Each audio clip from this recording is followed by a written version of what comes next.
ओम नमो भगवते वासुदेवाय। भाद्रपद शुक्ल पक्ष की एकादशी को परिवर्तनी एकादशी के नाम से जाना जाता है। इस दिन भगवान विष्णु की पूजा करना चाहिए, साथ ही श्रद्धा भाव के साथ व्रत कथा का श्रवण करना चाहिए।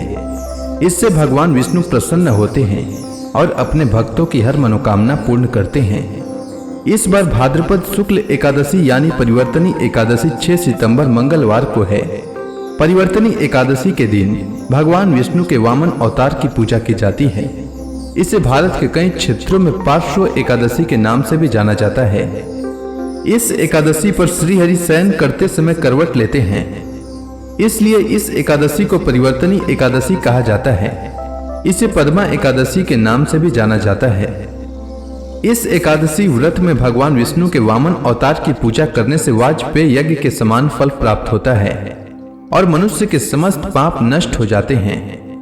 यह देवी लक्ष्मी का आह्लादकारी व्रत है, इसलिए इस दिन लक्ष्मी पूजन करना श्रेष्ठ माना गया है। परिवर्तनी एकादशी का व्रत रखने वाले मनुष्य को व्रत से एक दिन पूर्व दशमी तिथि पर यानी 5 सितंबर को सूर्यास्त के बाद भोजन नहीं करना चाहिए और रात्रि में भगवान विष्णु का ध्यान करते हुए सोना चाहिए। अगले दिन यानी व्रत वाले दिन 6 सितंबर को प्रातः काल उठकर भगवान का ध्यान करके और स्नान के बाद व्रत का संकल्प लें। इसके बाद भगवान विष्णु की प्रतिमा के समक्ष घी का दीपक जलाएं। भगवान विष्णु की पूजा में तुलसी, ऋतुफल और तिल का उपयोग करें। व्रत के दिन अन्न ग्रहण न करें। शाम को पूजा के बाद फल ग्रहण कर सकते हैं।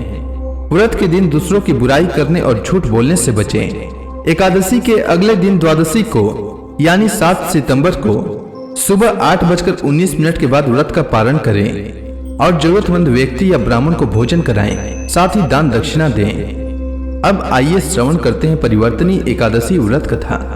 अगर आप अपनी श्रद्धा भाव से कथा श्रवण के उपरांत ब्राह्मण दक्षिणा देना चाहते हैं तो स्क्रीन पर दिए गए नंबर पर भेज सकते हैं। युधिष्ठिर भगवान श्री कृष्ण से कहते हैं, हे भगवान, भाद्रपद शुक्ल एकादशी का क्या नाम है? इसकी विधि तथा महात्म्य कृपा करके कहिए। तब भगवान श्री कृष्ण कहने लगे कि इस पुण्य, स्वर्ग और मोक्ष को देने वाली तथा सब पापों का नाश करने वाली उत्तम वामन एकादशी का महात्म्य मैं तुमसे कहता हूँ, तुम ध्यान पूर्वक सुनो। यह पद्मा या परिवर्तनी एकादशी के नाम से जानी जाती है। इसका व्रत करने मात्र से वाजपेय यज्ञ का फल मिलता है। पापियों के पाप नाश करने के लिए इससे बढ़कर कोई उपाय नहीं है। जो मनुष्य इस एकादशी के दिन भगवान विष्णु के वामन रूप की पूजा करता है, उससे तीनों लोकों की पूजा हो जाती है। अतः मोक्ष की इच्छा करने वाले मनुष्य इस व्रत को अवश्य करें। जो कमल नयन भगवान का कमल से पूजन करते हैं, वे अवश्य भगवान के समीप जाते हैं। जिसने भाद्रपद शुक्ल एकादशी को व्रत और पूजन किया, उसने ब्रह्मा विष्णु सहित तीनों लोकों का पूजन किया। अतः परिवर्तनी एकादशी का व्रत अवश्य करना चाहिए। इस दिन भगवान करवट लेते हैं, इसलिए इसे परिवर्तनी एकादशी भी कहते हैं।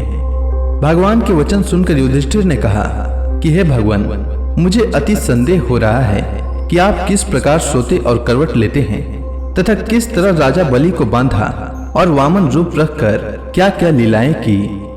चतुर्मास के व्रत की क्या विधि है तथा आपके शयन करने पर मनुष्य का क्या कर्तव्य है, सो आप मुझे विस्तार से बताइए। श्री कृष्ण भगवान कहने लगे कि हे राजन, अब आप सब पापों को नष्ट करने वाली इस कथा का श्रवण करें। त्रेता युग में बलि नामक एक दैत्य था। वह मेरा परम भक्त था। विविध प्रकार के वेद सूक्तों से मेरा पूजन किया करता था और नित्य ही ब्राह्मणों का पूजन तथा यज्ञ के आयोजन करता था। लेकिन इंद्र से द्वेष के कारण उसने इंद्रलोक तथा सभी देवताओं को जीत लिया। इस कारण सभी देवता एकत्र होकर सोच विचार कर भगवान के पास गए। बृहस्पति सहित इंद्र आदि देवता भगवान के निकट जाकर और नतमस्तक होकर वेद मंत्रों द्वारा भगवान का पूजन और स्तुति करने लगे। अतः भगवान ने वामन रूप धारण करके 5वां अवतार लिया और फिर अत्यंत तेजस्वी रूप से राजा बलि को जीत लिया। इतनी वार्ता सुनकर राजा युधिष्ठिर बोले कि हे जनार्दन, आपने वामन रूप धारण करके उस महाबली दैत्य को किस प्रकार जीता?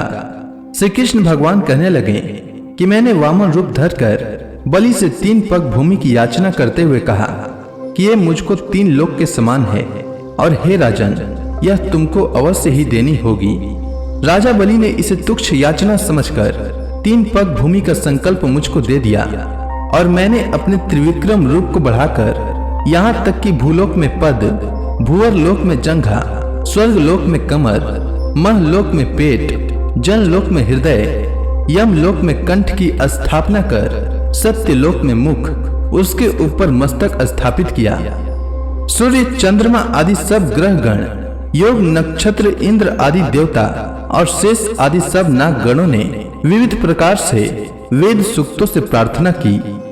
तब मैंने राजा बलि का हाथ पकड़कर कहा कि हे राजन, एक पद से पृथ्वी, दूसरे से स्वर्ग लोक पूर्ण हो गए, अब तीसरा पग कहाँ रखूं?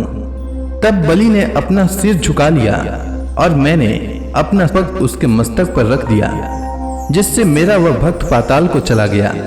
फिर उसकी विनती और नम्रता को देखकर मैंने कहा कि हे बलि, मैं सदैव तुम्हारे निकट ही रहूंगा। विरोचन पुत्र बलि से कहने पर भाद्रपद शुक्ल एकादशी के दिन बलि के आश्रम पर मेरी मूर्ति स्थापित हुई। इसी प्रकार दूसरी क्षीर सागर में शेषनाग के पृष्ठ पर हुई। हे राजन, इस एकादशी को भगवान शयन करते हुए करवट लेते हैं, इसलिए तीनों लोकों के स्वामी भगवान विष्णु का उस दिन पूजन करना चाहिए। इस दिन तांबा, चांदी, चावल और दही का दान करना उचित है। रात्रि को जागरण अवश्य करना चाहिए।